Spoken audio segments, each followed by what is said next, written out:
Hello everybody and welcome back to Rising Stars, where in this series we discuss not just the players of today, but the players of the future. In today's video we are discussing Yağız or Erdoğmuş. In this game we are looking at, this is played in round 4 of the Tepe Sigmund Chess Classic, and his opponent is Richard Report. The game begins with e4 and c5, the Sicilian defense. It's after knight f3, knight c6, and bishop to b5. We have the Rosalimo Sicilian. And Richard Report decides to play g6, short castles, and bishop to g7, d3, and d6. It's here that we get the first exchange, a bishop for knight, leaving black with a bishop pair, while also giving black a set of doubled pawns. It's with this that we have e5. Now this is a less common move. It's not a super well played variation. Knight to c3 and h3 are much more played. Now e5 does have an idea. Of course, if you capture, we are leaving you with a set of doubled pawns. Well, two sets of doubled pawns and a set of double isolated pawns, my apologies. And we will quickly be targeting it with moves like rook to e1. It's for this that we have e5 and bishop to g4 being played. Bishop to g4 creates a pin, so we get an exchange on d6, opening up the e-file, and h3. It's as of h3 that we have a novelty and the first new position of the game. An exchange on the f3 square, giving the white queen an attack on the c6 pawn, and knight to e7, defending. Knight to c3, and h6 to prevent this bishop from going to g5 and creating a pin.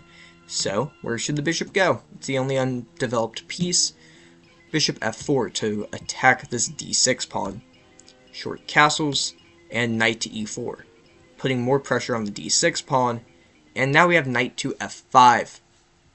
And though you might think g4, queen, we have knight d4, and then so we get g4, knight d4, queen d1, f5.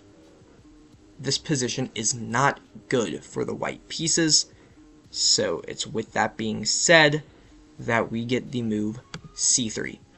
c3, of course, it's putting pawns on the same diagonal as the dark squared bishop. We are blunting this bishop. We're making this bishop less powerful on this diagonal. Rook to b8, attacking the b2 pawn, so rook to b1 defends it. Rook to b5, looking to put more pressure on this b2 pawn, maybe from doubling in the future. Queen to d1, d5 attacking the knight, and a4 attacking the rook. Rook a5, and knight to d2.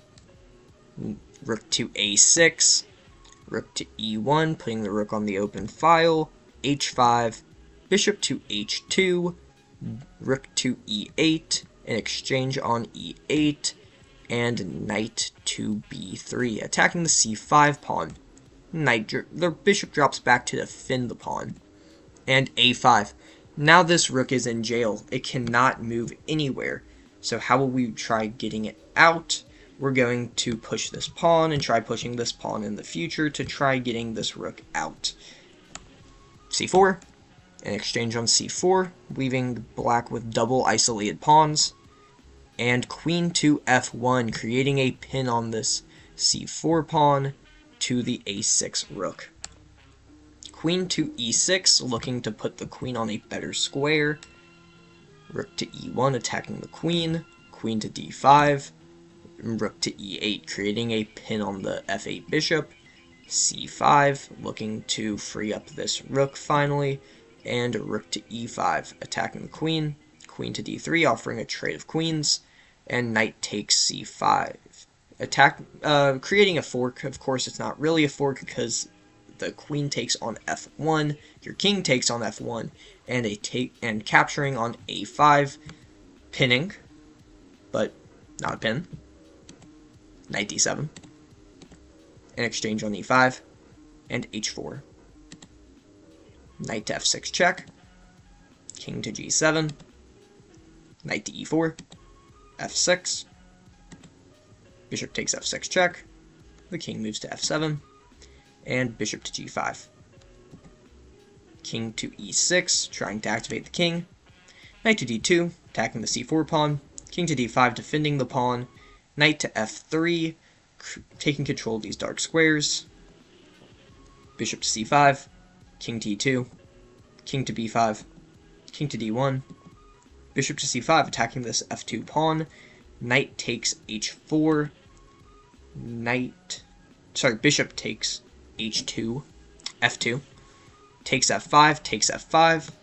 Now we have an pass pawn on the h-file, h4, king c6, h5, bishop g3, h6, bishop e5, bishop e3, and Richard Report resigns because, of course, king d4, bishop d4, and you're not going to be able to defend the promotion of this pawn.